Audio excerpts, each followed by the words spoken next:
Bismillah, assalamualaikum warahmatullahi wabarakatuh. Alhamdulillah, alhamdulillahirabbil alamin.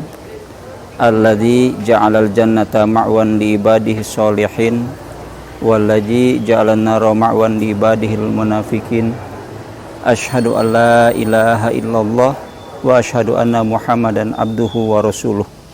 Allahumma sholli ala Muhammad wa ala ali Muhammad fil alamin innaka Hamidum Majid.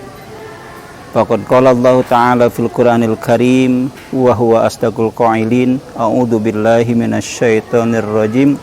Ya ayyuhalladzina amanu kutiba alaikumusiyam kama kutiba alal ladzina min qablikum la'allakum tattaqun. Hadirin wal hadirat peserta didik SMA Muhammadiyah 4. Alhamdulillah, pada kesempatan yang berbahagia ini kita bisa sama-sama berkumpul, bermuwajahah dalam rangka pesantren Ramadan. Mudah-mudahan kita semua ada dalam lindungan dan maghfirah Allah Subhanahu wa Ta'ala. Salawat dan salam semoga tercurah kepada Habibana wa Nabiyana Nabi akhir zaman Rasulullah Sallallahu Alaihi Wasallam. Berbicara masalah Ramadan, tentu berbicara masalah ibadah syariah kepada Allah Subhanahu wa Ta'ala. Kenapa dikatakan ibadah syariah? Sebab yang tahu tentang ibadah Ramadan atau ibadah puasa diri kita dan Allah Subhanahu wa Ta'ala.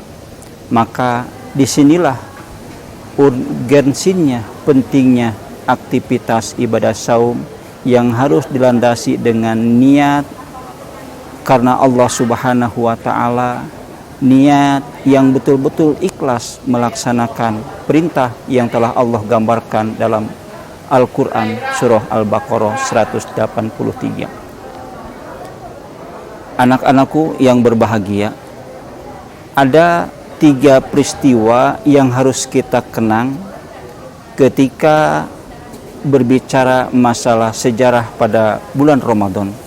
Peristiwa yang pertama adalah bahwa bulan Ramadan adalah bulan diturunkannya Al-Quran.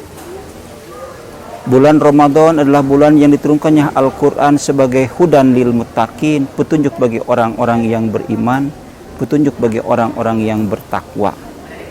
Kita ketahui pada bulan Ramadan juga majlis-majlis taklim, pengajian-pengajian ramai, ayat-ayat Al-Quran sering dilantunkan. Kenapa? Karena memahami bahwa pada bulan Ramadan penuh dengan rahmat, bulan Ramadan penuh dengan maghfirah, bulan Ramadan penuh dengan itqu minan nar. Tentu selaku umat Islam, terutama peserta didik yang sekolah di Muhammadiyah, harus memahami bahwasanya Muhammadiyah didirikan, Muhammadiyah berdiri atas landasan Al-Quran surah Al-Imran 104. Sebagaimana Allah Subhanahu wa Ta'ala menegaskan, a'udzubillahi minasyaitonirrajim, wal takum minkum ummatu yad'una ilal khair ya'muruna bil ma'ruf wa yanhauna 'anil munkar wa tu'minuna billah. Kalimat yang menarik dari ayat ini adalah tu'minuna billah, beriman kepada Allah Subhanahu wa Ta'ala. Alangkah ruginya kita ketika Allah Subhanahu wa Ta'ala telah memberikan kesempatan kepada kita umur panjang. Allah telah memberikan berbagai macam fasilitas kepada kita. Ketika Allah berikan fasilitas kepada kita dan tidak kita jadikan sebagai ajang wasilah untuk menuju ridho dan maghfirah Allah Subhanahu wa Ta'ala. Sebab Rasulullah Sallallahu Alaihi Wasallam menggambarkan, sekecil apapun aktivitas manusia akan diukur dari kadar kualitas niatnya. Manakala niat yang kita lakukan landasannya Allah dan Rasulullah, insya Allah 2 kebahagiaan, 2 kegembiraan akan diraih oleh kita. Apa kebahagiaan dan apa kegembiraan yang dapat diraih oleh kita? Yang pertama, kebahagiaan di alam dunia insya Allah akan kita raih, dan kesuksesan ketika kita menghadap Allah Subhanahu wa Ta'ala akan Allah berikan kepada kita. Peristiwa yang kedua yang dialami oleh Nabi Muhammad SAW ketika mendapatkan syariat adalah perang Badar. Perang Badar juga terjadi pada tanggal 17 Ramadan tahun 2 Hijriah. Diuji oleh Allah Subhanahu wa taala. Di sisi lain, Rasulullah diperintahkan untuk melaksanakan ibadah syaum yang telah disyariatkan oleh Allah. Yang kedua juga Nabi Muhammad diperintahkan untuk menjaga umatnya agar mampu mengkondisikan hawa nafsunya dan sebagainya. Dan yang ketiga adalah pembebasan kota Mekah. Ini juga terjadi pada tanggal 20 Ramadan. 3 peristiwa besar yang dialami oleh Nabi Muhammad SAW ketika melaksanakan ibadah saum. Yang pertama 17 Ramadan, di mana diturunkannya Al-Quran sebagai pedoman hidup. Yang kedua, terjadinya perang Badar juga terjadi pada tanggal 17 Ramadan. Dan yang ketiga, pembebasan kota Mekah juga terjadi pada bulan Ramadan. Ketika kita berbicara bulan Ramadan, tentu ada keutamaan pada bulan Ramadan.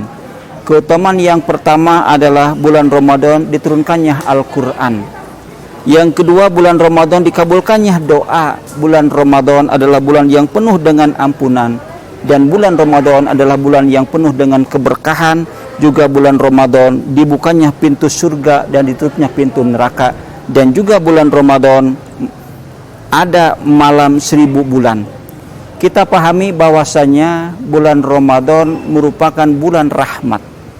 Kenapa dikatakan bulan rahmat? Tidak sedikit umat manusia tidak bisa memasuki bulan yang penuh dengan kemuliaan dari Allah Subhanahu wa taala.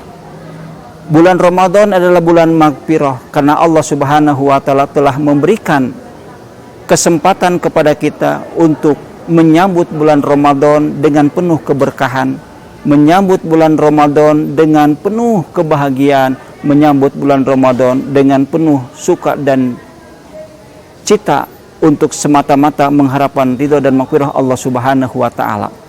Manakala kita jadikan bulan yang penuh dengan rahmat ini, manakala kita jadikan bulan yang penuh dengan maghfirah ini, manakala kita jadikan bulan yang penuh dengan itqu minan nar sebagai ajang wasilah untuk semakin dekat dengan Allah Subhanahu wa taala, maka insya Allah bulan-bulan yang penuh dengan maghfirah ini akan membawa keberkahan bagi kita, terutama kita semakin dekat dengan Allah Subhanahu wa taala.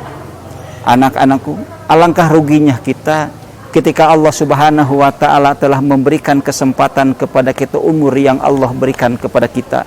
Ketika Allah Subhanahu wa taala telah memberikan waktu yang luang kepada kita, tidak kita optimalkan bulan yang penuh dengan rahmat, bulan yang penuh dengan maghfirah, bulan yang penuh dengan itkun untuk memperkaya diri kita dengan keimanan dan ketakwaan kita kepada Allah Subhanahu wa taala. Allah Subhanahu wa taala akan mengijabah diri kita. Allah Subhanahu wa taala akan memberikan kemudahan kepada kita. Allah Subhanahu wa taala akan memberikan keinginan kepada kita manakala hati kita mualak dengan Allah Subhanahu wa taala. Manakala kita ilustrasikan kesempatan yang Allah berikan kepada kita seperti hanya seorang manusia yang melewati jembatan yang sangat luas, di bawahnya mengalir sungai yang sangat deras, bahkan banyak binatang buas. Ketika manusia tidak hati-hati melewati jembatan tersebut, mungkin manusia akan terjerumus, manusia akan jatuh ke dalam sungai, terbawa arus, bahkan mungkin juga dimangsa binatang buas. Begitu juga seorang hamba Allah yang diberikan kesempatan oleh Allah, umur yang panjang oleh Allah, bisa memasuki bulan yang penuh dengan rahmat, bulan yang penuh dengan maghfirah, bulan yang penuh dengan itqun minan nar, tidak kita optimalkan dalam rangka menggapai ridho dan maghfirah Allah Subhanahu wa taala, maka kerugian besarlah bagi kita. Kesempatan yang Allah berikan kepada kita tidak akan datang dua kali. Kesempatan yang Allah berikan kepada kita tidak hanya diberikan dengan cuma-cuma, sebab ketika Allah Subhanahu wa taala menciptakan manusia di alam dunia ini dalam keadaan keluh kesah, inna khuliqal insana halua, sesungguhnya manusia diciptakan oleh Allah dalam keadaan keluh kesah. Keluh kesah inilah untuk menjadikan manusia menjadi hamba-hamba Allah yang sempurna, menjadi hamba-hamba Allah yang berkualitas, menjadi hamba-hamba Allah yang bermutu dan bermanfaat bagi dirinya dan juga bermanfaat bagi orang yang ada di sekitarnya.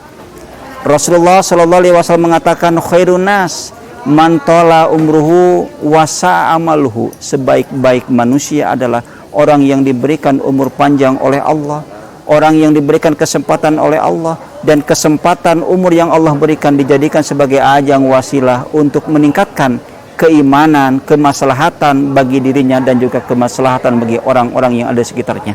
Dan sejelek-jelek manusia adalah orang-orang yang diberikan umur yang panjang oleh Allah, kesempatan untuk memasuki bulan yang penuh dengan rahmat, bulan yang penuh dengan maghfirah, bahkan bulan yang penuh dengan itqu minan nar, tidak dipergunakan dengan semaksimal mungkin untuk semakin dekat dengan Allah Subhanahu wa taala.